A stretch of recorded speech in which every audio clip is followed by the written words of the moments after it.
Alors, shalom à tous.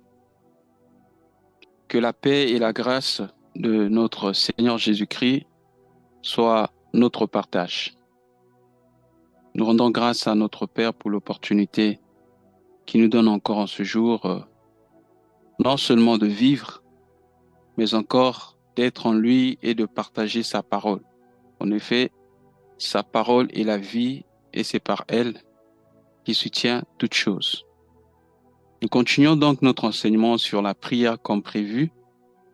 Et aujourd'hui, par la grâce de Dieu, nous allons partager sur la recherche du règne et de la volonté de Dieu. Nous allons lire donc Matthieu chapitre 6, du verset 9 au verset 10. Mais pour ceux qui notent, vous pouvez noter, disons, Matthieu chapitre 6, du verset 9 jusqu'au verset 14. Il s'agit ici de la prière de notre Père. Faute de temps, on ne va pas tout lire. Mais pour commencer, nous ne lirons que les deux versets, du verset 9 au verset 10. Je lis. Voici donc comment vous devez prier. Notre Père qui es aux cieux, que ton nom soit sanctifié, que ton règne vienne, que ta volonté soit faite sur la terre comme au ciel. Si j'ai une bonne mémoire, la fois passée, parlant de ce thème sur la prière, nous avions parlé de la position et de la localisation de Dieu, c'est-à-dire le Dieu à qui nous adressons nos prières, auprès de qui nous nous approchons. Nous devons savoir où il se trouve et quelle est sa position vis-à-vis de nous. Donc, notre motivation, notre assurance dans la prière dépend de la connaissance que nous avons de notre Dieu. Nous n'allons pas y revenir, mais aujourd'hui, nous allons avancer. C'est le Seigneur Jésus qui enseigne la prière aux disciples. Dans Luc chapitre 11, c'est toujours le même contexte, mais la version de Luc dit, les disciples s'étaient approchés de lui et ils lui ont dit, enseigne-nous à prier comme Jean l'a enseigné aussi à ses disciples. Et c'est comme ça qu'il va donner ce que nous appelons aujourd'hui la prière de notre Père. Loin d'être une récitation, parce que nous ne voyons nulle part dans les Écritures ou encore dans les Actes des apôtres réunis commencer à faire cette récitation, notre Père qui es aux cieux, que ton nom soit sanctifié, que ton règne vienne. Mais bien aimé, la prière de notre Père n'est pas une récitation, mais bien aimé, c'est une disposition, c'est l'attitude ou encore, je dirais, une façon de vivre comme un enfant de Dieu. Donc, si nous voulons savoir comment vivre étant ou en tant qu'enfant de Dieu sur la terre, il nous suffit de regarder simplement la prière de notre Père. Il commence par notre Père pour dire que Dieu traite avec ceux qui sont enfants. Et nous avions introduit ce thème en disant que tout le monde est créature de Dieu, mais pour être enfant de Dieu, Dieu doit en donner la capacité ou le pouvoir. Car il est écrit, à tous ceux qui l'ont reçu, il leur a donné le pouvoir de devenir enfants de Dieu, lesquels sont nés non de la volonté de l'homme, ni de la volonté du sang ou de la chair, mais qui sont nés de la volonté de Dieu. On parle de la naissance spirituelle. Après avoir parlé de la position, parce que notre Dieu se trouve au ciel, c'est-à-dire pas dans les nuages, mais une position donnée, Jésus va dire que ton nom soit sanctifié. Donc, si nous sommes enfants de Dieu, nous devons sanctifier le nom de Dieu. La sanctification signifie mettre à part. Sanctifier le nom de Dieu signifie mettre le nom de Dieu à part. Il est écrit que tu ne prendras pas le nom de l'Éternel en vain. Nous sommes dans une génération qui est dominée par non seulement l'incrédulité, mais nous voyons de plus en plus les gens perdant la notion du sacré. On joue facilement avec le nom de Dieu ou le nom de Jésus, même pour n'importe quoi.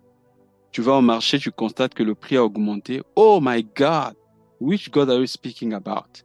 Oh my God, oh mon Dieu, tu fais un faux pas. Jésus, bien-aimé dans le Seigneur, tu ne prendras pas le nom de l'Éternel, ton Dieu, en vain.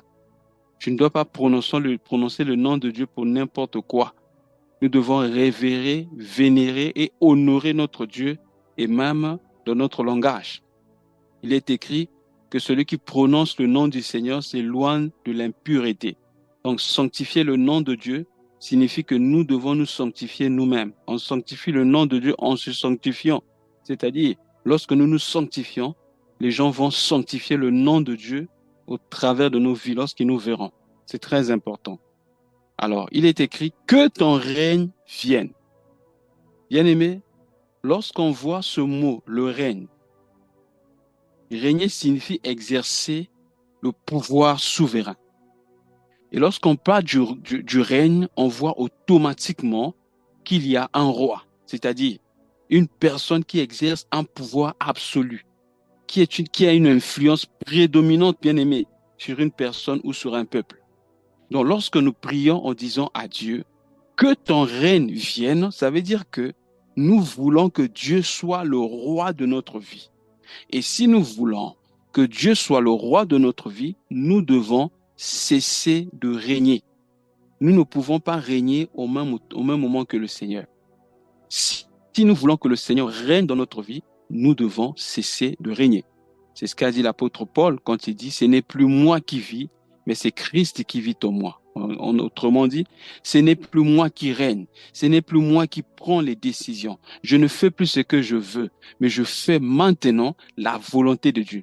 Voilà l'essence de la nouvelle naissance. Naître de nouveau signifie, bien-aimé dans le Seigneur, être renouvelé dans son intelligence, être renouvelé selon l'homme nouveau, afin de faire la volonté de Dieu. Mais nous voyons de plus en plus des enfants de Dieu remplis d'eux-mêmes, cherchant à faire ce qu'ils veulent, ce qu'ils pensent, mais c'est des gens qui prient beaucoup. Bien-aimés dans le Seigneur, si nous n'apprenons pas à laisser de côté notre volonté, il sera difficile que nous puissions expérimenter des prières exaucées. Parce que, bien-aimé, Dieu ne fera jamais la volonté de l'homme. Donc, si nous voulons que Dieu soit le roi de notre vie, si nous voulons que Dieu règne dans notre vie, nous devons décider de ne plus régner. Et bien aimé, ça c'est le travail du Saint-Esprit. Nous nous rappelons de ce que Jésus avait dit à Pierre dans le livre de Jean. Il dit à Jean, plutôt à Pierre dans le livre de Jean, je crois que c'est Jean chapitre 21, 18 ou 18, 21. Rapidement, je cherche ça. Je le cherche rapidement. C'est dans Jean chapitre, vers les derniers versets. Donc c'est Jean 21, je pense, mais à partir du verset 18. Voilà.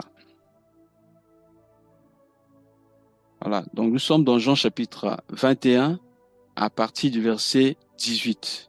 Écoutez ce que le Seigneur dit à Pierre. En vérité, je te le dis. Quand tu étais jeune, tu te saignais toi-même. Tu allais où tu voulais, mais quand tu seras vieux, tu étendras tes mains. Un autre te saignera et te mènera où tu ne voudras pas. Oh, alléluia. Bien-aimé dans le Seigneur. Ici, ça parle de la conduite du Saint-Esprit. Quand nous marchons par la foi, nous partons même là où nous ne voulons pas, parce que nous savons que c'est le chemin que Dieu a choisi pour nous. Nous ne faisons plus ce que nous voulons, mais nous faisons, bien aimé, ce que Dieu veut pour notre vie. Mais pour que cela soit possible, nous devons cesser de régner. Nous devons cesser de prendre des décisions nous-mêmes. Nous devons cesser de faire les choix nous-mêmes. Nous devons, bien aimé, adopter la position de faire ce que Dieu désire pour nous. Voilà pourquoi le Seigneur Jésus dit que ton règne vienne. Alors, bien aimé, qui règne dans ta vie? Il faut savoir que lorsque tu décides de régner dans ta vie, ce n'est pas toi qui vas régner, mais ce sont les puissances des ténèbres qui vont régner sur ta vie. Il n'y a que deux royaumes sur la terre. Il y a le royaume des ténèbres et le royaume de la lumière. Si tu n'es pas sous la puissance de la lumière, tu es forcément sous la puissance des ténèbres. Et tu es conduit par l'esprit qu'on appelle la puissance de l'air. Voilà pourquoi vous voyez quelquefois, pas quelquefois, l'apôtre Paul a dit ça dans Éphésiens chapitre 2. Il dit, vous étiez morts par vos péchés, par votre condition et tout, et vous étiez par conséquent soumis au prince de la puissance de l'air, l'esprit qui agit maintenant dans les fils de la perdition. Je crois que c'est dans Éphésiens chapitre 2, partie du verset 1. Ce n'est pas notre sujet, mais c'est important qu'on le lise. Éphésiens 2, du verset 1er au verset 3. Nous étions morts par nos offenses et par nos... Vous étiez morts par vos offenses et par vos péchés, dans lesquels vous marchiez autrefois, selon le train de ce monde, selon le prince de la puissance de l'air, de l'esprit qui agit maintenant dans les fils de la rébellion. Nous tous aussi, nous étions de leur nombre.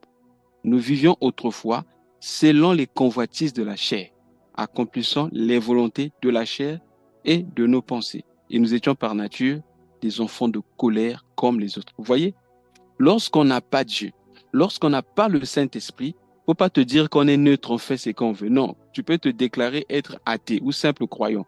Mais il faut savoir que tu es soumis à la puissance des ténèbres. Il y a un esprit qui conduit ta vie. Voilà pourquoi vous croisez quelquefois certaines personnes avec certaines additions, l'addition au sexe, l'addition à l'alcool, l'addition aux drogues, etc., etc., etc. Et vous dites, et ces gens-là vous diront que je sais que ce que je fais, c'est mauvais. Je veux essayer de laisser, mais je n'arrive pas. Tu ne vas jamais arriver parce qu'il y a une domination sur toi. Il y a des esprits qui règnent sur toi. Frère, le corps que nous trimballons, le corps que nous avons, n'est que bien aimé l'enveloppe. Notre vrai être est spirituel. Ton toi est au-dedans de toi. Voilà pourquoi la Bible dit, telles sont les pensées d'un homme, tel il est. Tout ce qui est mauvais ne vient pas de l'extérieur. L'extérieur n'est que l'expression de ce qui est intérieur. Voilà pourquoi il est écrit, c'est de l'abondance du cœur que la bouche parle. Donc, si tu n'es pas conduit par l'Esprit de Dieu, tu es conduit par un autre esprit. Voilà pourquoi, quand nous disons aux gens, répentez-vous, venez à Dieu, c'est afin que vous ne soyez plus soumis aux puissances des ténèbres, que Dieu vous soit votre maître, que Dieu soit votre roi. Et si vous êtes sous son royaume, bien aimé, vous êtes protégé et vous allez faire ce qui est bien. Ce n'est pas une question de discipline. J'ai croisé un ami comme ça qui m'a dit non, je veux maintenant me discipliner pour ne plus prendre beaucoup d'alcool parce que l'alcool ne me rend pas service. Il a essayé plus de 3 fois en 6 ans. Ça n'a pas marché. Je lui ai dit que ça ne marchera jamais. Si le Fils ne vous affranchit, vous ne serez jamais libre. Mais si le Fils vous affranchit, vous serez réellement libre. C'est Jésus seul qui peut réellement vous sauver. C'est Jésus seul qui peut réellement vous délivrer des addictions, qui peut vous délivrer de la puissance de l'impudicité, qui peut réellement vous délivrer de la puissance de l'alcool ou de la puissance de la drogue. Ce n'est pas bien aimé. Il y a des gens qui perdent leur temps à aller voir, par exemple, le médecin pour des problèmes spirituels. On ne peut pas gérer un problème spirituel en utilisant des méthodes naturelles ou des moyens bien aimés naturels. Non, ça ne marche pas. On ne peut pas gérer les problèmes spirituels en utilisant des moyens bien aimés naturels, en utilisant la science. Ça ne marche pas. On va tourner en rond. Voilà pourquoi nous voyons ici dans Éphésiens, on dit que nous étions tous comme eux et nous étions soumis à l'esprit qui agit maintenant dans les fils de la perdition. La puissance de l'air, le prince de la puissance de l'air. Bien aimé, c'est une réalité. Je vais encore donner un autre passage pour confirmer ce que je suis en train de dire. Prenez avec moi, si vous avez votre Bible, et je souhaiterais ceux qui ont la version parole vivante ou parole de vie, de prendre aussi la version parole de vie, mais je vais lire dans la version Louis Ségan. Même la version Semeur aussi a bien placé ça, mais je lis dans la version Louis Ségan. Lisez avec moi Colossiens chapitre 1, du verset 12 au verset 14. Rendez grâce au Père qui vous a rendu capable d'avoir part à l'héritage des saints dans la lumière, qui nous a délivrés de la puissance des ténèbres et qui nous a transportés dans le royaume du Fils de son amour, en qui nous avons la rédemption et la rémission des péchés. Vous voyez, qui nous a délivrés. Ce n'est pas bien aimé qui nous délivrera. Ici, l'apôtre Paul a écrit bien aimé en parlant aux Colossiens, mais il écrit au passé, pour dire que lorsque nous recevons le Seigneur Jésus dans notre vie, il y a bien aimé un mystère. Il y a quelque chose qui se passe au niveau spirituel. C'est que nous quittons la puissance des ténèbres, nous sommes transférés dans le royaume du Fils de son amour. Pourquoi? Parce que lorsque nous sommes attaqués mystiquement, nous sommes attaqués en esprit. Mais quand nous expérimentons la nouvelle naissance, quand Jésus nous sauve, il nous prend spirituellement et il nous garde en lui. Physiquement, nous restons sur terre. Mais spirituellement, dans le domaine bien-aimé spirituel, tous ceux qui gèrent les puissances des ténèbres ne peuvent plus nous voir parce que nous sommes assis avec Christ. C'est là la Bible dans Éphésiens chapitre 2 toujours, versets 5 à 6. Nous sommes morts avec lui, il nous a ressuscités ensemble et il nous a fait asseoir dans le céleste. Oh, c'est merveilleux. Bien-aimés dans le Seigneur, nous sommes en sécurité lorsque nous sommes en Christ. Voilà pourquoi, bien-aimés, il faut expérimenter cela. Donc, quand Jésus dit que ton règne vienne, il est en train de dire que nous ne devons plus régner nous-mêmes et Satan ne doit plus régner dans notre vie. Donc, chercher le règne de Dieu signifie chercher que Dieu règne dans nos pensées, que Dieu règne dans nos habitudes, que Dieu règne dans notre façon de parler, dans notre façon de nous habiller. Dieu doit être le roi de notre vie. Vous savez, dans chaque royaume, il y a ce qu'on appelle le dress code, hein, le code vestimentaire. On reconnaît chaque royaume, par exemple, par leur façon de s'habiller. Bien aimé, il y a une façon de s'habiller des enfants de Dieu. Nous devons nous revêtir de Christ. Si le Christ, c'est notre habit. Il y a l'attitude que nous devons avoir. Nous revêtir des entrailles de la miséricorde. Celui qui s'est revêtu de Christ, bien aimé, il est rempli de miséricorde. Il est rempli d'amour, de compassion. Il peut facilement pardonner. Bien aimé, c'est ça, bien aimé, le règne de Dieu. Et si nous marchons avec le règne de Dieu, partout où nous passons, nous devons communiquer le règne de Dieu. Heureux ceux qui procurent la paix autour d'eux, car ils seront appelés fils de Dieu. Donc, chercher le règne de Dieu, cela veut dire que là où il y avait la guerre, nous apportons la paix. Là où il y avait les discordes, nous apportons la réconciliation.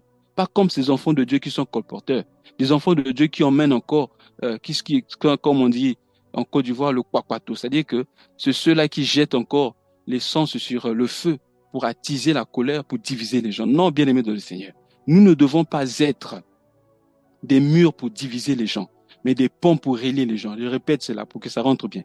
Tu ne dois pas être un mur pour diviser les gens, mais plutôt un pont pour relier les gens. Voilà un enfant de Dieu. Un enfant de Dieu, partout où il passe, c'est quelqu'un bien-aimé qui rend le pays vivable. Là où les gens ne s'entendaient pas, là où les gens ne vivaient pas. Bien-aimé, chercher le règne de Dieu, c'est chercher, bien-aimé, le règne de l'amour, le règne de la réconciliation. Et cela doit être, bien-aimé, la disposition de notre corps, la disposition de nos cœurs et la disposition de nos vies, bien-aimées dans le Seigneur. Donc, chercher le règne de Dieu, c'est que nous devons cesser de régner et Satan ne doit plus régner sur notre vie. Et voilà pourquoi tout ce qui appartient à Satan, si nous l'avons dans notre vie, nous devons chercher à les ôter et à les jeter très loin de nous. Je me rappelle lorsque je me suis converti, bien aimé, longtemps j'aimais beaucoup écouter le rap, j'aimais beaucoup écouter le R&B, j'aimais beaucoup écouter les zouks, mais lorsque le Seigneur Jésus a sauvé ma vie, lorsqu'il m'a racheté de la puissance des ténèbres, il fallait se déconnecter totalement de toutes ces choses-là qui appartenaient à Satan. Savez-vous pourquoi? Satan ne peut pas te toucher aussi longtemps que bien aimé que tu aies quelque chose de lui en toi. Jésus a dit ça dans Jean 14, verset 30. Il dit, le prince de ce monde arrive, mais il n'y a rien de lui en moi. Tu dois rien avoir dans ta vie qui appartienne à Satan. La haine, c'est pour Satan. L'orgueil, c'est pour Satan. La rancune, c'est pour Satan. Tu dois pas avoir ces choses-là, bien-aimé. J'avais décidé ce jour-là de tout brûler. Bien-aimé, j'avais beaucoup de CD. Mais je me suis dit, ça, c'est pour Satan. Ça me connecte au monde de ténèbres. J'ai pris toutes ces choses, je les ai brûlées au nom de Jésus. Oh, bien-aimé dans le Seigneur, si tu veux avancer avec Dieu, tu dois te déconnecter de tout ce qui te déconnecte de Dieu et t'accrocher de tout ce qui te rapproche de Dieu.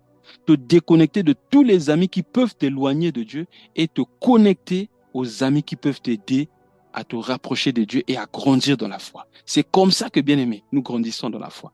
Contrairement, tu seras surpris de tomber dans les mêmes péchés, de faire les mêmes bêtises, de tomber dans les mêmes erreurs. Pourquoi? Parce que tu n'as pas appris à purifier ton environnement. Nous devons savoir que dans la marche avec Dieu, nous avons notre part, Dieu a sa part, mais nous aussi nous avons notre part de responsabilité pour notre sanctification. Donc, bien-aimé, chercher le règne de Dieu, c'est bien-aimé, ôter notre propre règne. Nous ne dominons plus. Nous laissons Dieu dominer et par conséquent, Satan ne pourra plus dominer notre vie. Donc, je disais, nous cherchons d'abord le règne de Dieu et ensuite la volonté de Dieu. Pourquoi devons-nous chercher la volonté de Dieu dans la prière? Si nous avons compris ce principe, bien aimé, nous ferons des prières tic au tac. On ne va plus jamais passer des temps à beaucoup prier, bien aimé, pour ne pas avoir des réponses ou pour ne pas être sûr d'avoir des réponses. Pourquoi devons-nous chercher la volonté de Dieu? Alors rapidement, dans 1 Jean chapitre 5, pour comprendre cela. Pourquoi devons-nous chercher la volonté de Dieu? 1 Jean chapitre 5. Et je vais lire dans 1 Jean, euh, chapitre 5, où la Bible nous dit, nous savons que si nous demandons quelque chose selon sa volonté, il nous écoute. Voilà. Verset 14 jusqu'au verset 15. 1 Jean chapitre 5, du verset 14 au verset 15. Nous avons auprès de lui cette assurance que si nous demandons quelque chose selon sa volonté, il nous écoute. Et si nous savons qu'il nous écoute, quelque chose que nous lui demandions, nous savons que nous possédons la chose que nous lui avons demandée. Vous voyez, lorsque nous prions conformément à la volonté de Dieu, nous aurons la foi de posséder ce que nous demandons auprès de Dieu. Voilà pourquoi le Seigneur Jésus a dit, tout ce que vous demandez, croyez que vous l'avez déjà reçu et vous le verrez s'accomplir. Mais pour bien aimer profiter ou bénéficier de cette promesse, nous devons nous rassurer quant à la volonté de Dieu par rapport à la chose que nous demandons auprès de Dieu. Parce que tu peux passer tout ton temps à demander quelque chose qui n'est pas aligné avec la volonté de Dieu. Ou encore, tu demandes quelque chose que Dieu veut te donner, mais que tu n'as pas encore l'âge, ou encore ce n'est pas encore le temps pour toi d'avoir cette chose-là. Aujourd'hui, par exemple, mon fils je donne un exemple, qui a 8 ans aujourd'hui, s'il me demande une voiture, je ne peux pas lui donner une voiture parce que je sais que c'est dangereux pour lui par rapport à son âge. Je ne peux pas lui donner la voiture. Mais il peut continuer à demander, à me forcer la main. Donne-moi la voiture. Je dirai seulement, attends, pourquoi? Je sais qu'il y aura un temps où il va grandir, ça sera utile pour lui. Mais pour le moment, ce n'est pas bien pour lui. Donc, il y a des choses comme ça aussi, bien aimées, que nous demandons auprès de Dieu. Dieu peut nous dire, attends. Dieu peut nous dire, je ne donne pas parce que cela n'est pas bien pour toi. Dieu nous connaît. Il sait que si je donne telle chose à X ou à Y, il n'est pas assez mature pour savoir le gérer. Voilà pourquoi je préfère, pour savoir la gérer, voilà pourquoi je préfère ne pas lui donner cette chose. Et Dieu le fait par amour. Quand tu nous refuses cela, c'est par amour. C'est comme aujourd'hui, l'exemple que j'ai donné pour mon fils qui a par exemple 8 ans. S'il me demande la voiture, si je dis non, lui peut peut-être prendre ça pour de la méchanceté, mais moi je le fais par amour, parce que je veux le protéger. Donc, toutes les intentions de prière, tous les sujets de prière que nous menons, que nous menons devant Dieu, si le Seigneur ne nous donne pas ces choses, bien aimés dans le Seigneur, c'est parce que Dieu nous aime. C'est par amour que Dieu fait cela. Si Dieu ne nous aimait pas, bien aimés dans le Seigneur, il pourrait, comme un père qui n'est pas responsable, nous donner tout ce que nous lui demandons. Mais Dieu ne nous donne pas toutes choses parce que il nous aime. Et par son grand amour, Dieu sait ce qui est bien pour nous. Voilà pourquoi, lorsque nous demandons quelque chose et que le Seigneur ne nous a pas donné ça aussitôt, nous devons bien aimer, glorifier le Seigneur pour cela. Dire simplement, Seigneur, merci parce que tu l'as fait. Je crois que c'est par amour que tu ne me l'as pas donné. Je sais que c'est par amour que tu ne veux pas me donner ça maintenant. Et je sais que peut-être que cela va m'emmener à la perdition. Bien-aimé dans le Seigneur, c'est très important de savoir quelle est la volonté de Dieu. On a souvent reçu des questions du genre, mais comment savoir la volonté de Dieu sur quelque chose? Comment savoir ce que Dieu me demande? Est-ce qu'il y a un signe particulier qui peut nous montrer vraiment la volonté de Dieu? Comment savoir lorsque Dieu me parle? Il y a souvent des questions comme ça. Malheureusement, il y a beaucoup d'enfants de Dieu qui sont souvent bloqués de ce côté-là. Ah, comment savoir connaître la volonté de Dieu? Comment savoir lorsque Dieu me parle? Comment écouter la voix de Dieu? Parce que j'entends souvent des gens dire, ah, Dieu m'a parlé. Mais comment faites-vous? Est-ce qu'il vous parle en écoutant une voix audible qui parle comme lorsqu'on parle de Dieu dans les films? Comment Dieu parle? Premièrement, il est écrit dans Job chapitre 33 à partir du verset 14 au verset 18. On n'a pas le temps de voir tout ça. Mais Dieu voulant, nous allons parler de l'écoute de la voix de Dieu un jour en profondeur. Je vais juste survoler. Dans Job chapitre 33 verset 14 à 18, il est écrit, Dieu cependant parle tantôt d'une manière, tantôt d'une autre, mais l'homme ne prend point garde. il parle par des visions nocturnes, il parle par des songes, et lorsque nous sommes endormis, alors il met le sceau à ses instructions. Donc Dieu peut nous parler par des songes, ok? Mais attention, dans le domaine des songes, il est important de rappeler ici que dans le domaine des songes, nous pouvons recevoir, écouter les voix venant de trois directions. On peut écouter une voix venant de nous-mêmes, une voix venant du monde des ténèbres, comme une voix venant de Dieu. C'est-à-dire, par les songes, nous pouvons recevoir les songes par nous-mêmes. Hein, il est écrit dans Ecclésiaste, les songes naissent au milieu de plusieurs occupations. Lorsqu'on a trop pensé à quelque chose, c'est possible que cette chose-là revienne en songe. Lorsqu'on fait beaucoup de choses, on fait souvent cette chose-là, c'est possible qu'on rêve qu'on est en train de faire cette chose-là. Je me rappelle lorsque j'étais en terminale, comme je faisais beaucoup les mathématiques, plusieurs fois je faisais des songes où j'étais en train de faire les mathématiques au tableau. Rien à voir avec le message, c'est juste que comme cela occupait plus mes journées, voilà comment c'est revenu dans les songes. C'est normal. Tu peux, par exemple, penser tellement à quelqu'un. Voilà quoi, je vais attirer notre attention ici. Il y a des gens qui se sont mariés sur la base d'un songe. Il fait un songe, il s'est vu avec quelqu'un qu'il aimait beaucoup ou qu'il aime beaucoup, qui souhaiterait beaucoup se marier avec la personne. Et comme il rêvait beaucoup se marier avec la personne, commence à se voir en robe de mariée avec cette personne-là. Et du coup, il s'est dit, voilà, c'est Dieu qui me parle. Et après, rentrer dans le mariage, la personne commence à regretter amèrement parce que elle pense que, bon, voilà, j'avais fait un mauvais choix. Parce que la personne avait cru entendre Dieu, mais en fait, ça ne venait pas de Dieu, mais de ses propres pensées. Deuxième des choses, les songes peuvent venir du monde des ténèbres. Le monde des ténèbres, généralement, lorsqu'on veut toucher à ta vie physiquement, on vient faire des suggestions au niveau de ton esprit. Voilà pourquoi je nous conseille ceci.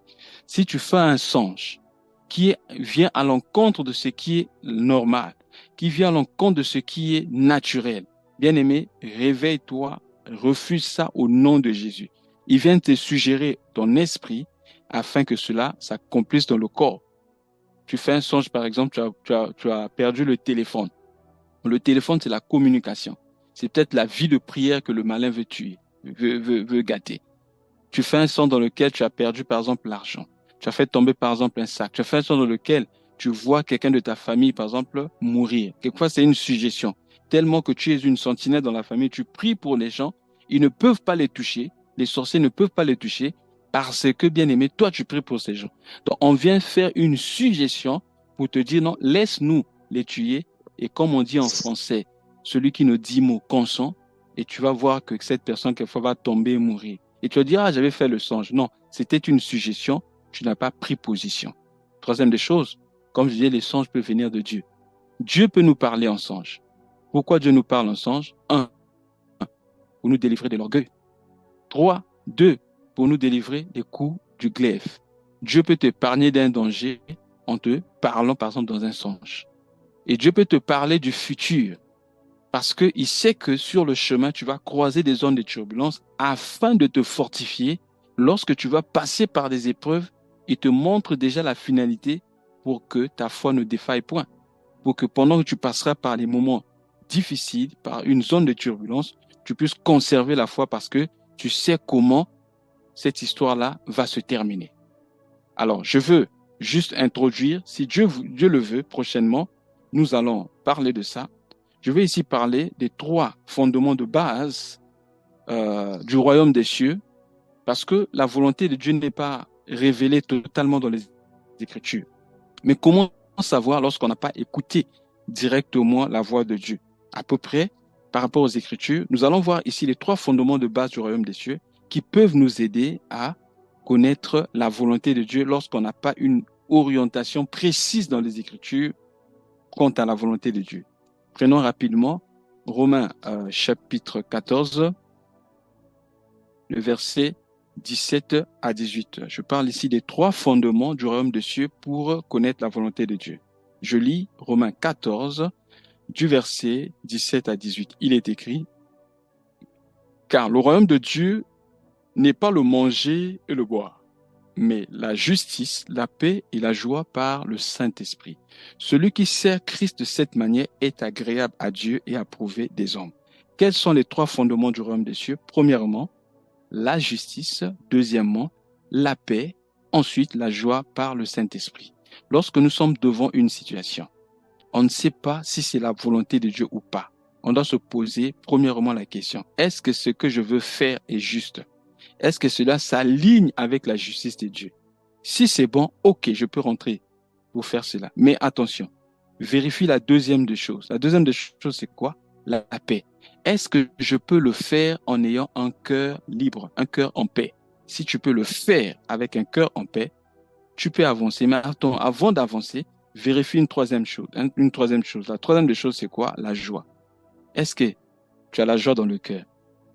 La joie est aussi une marque pour déterminer si c'est la volonté de Dieu ou pas. Souvent, lorsque nous sommes attristés au-dedans de nous, bien aimés, quelquefois c'est une indication que nous sommes en train d'attrister le Saint-Esprit. Par conséquent, ce n'est pas la volonté de Dieu.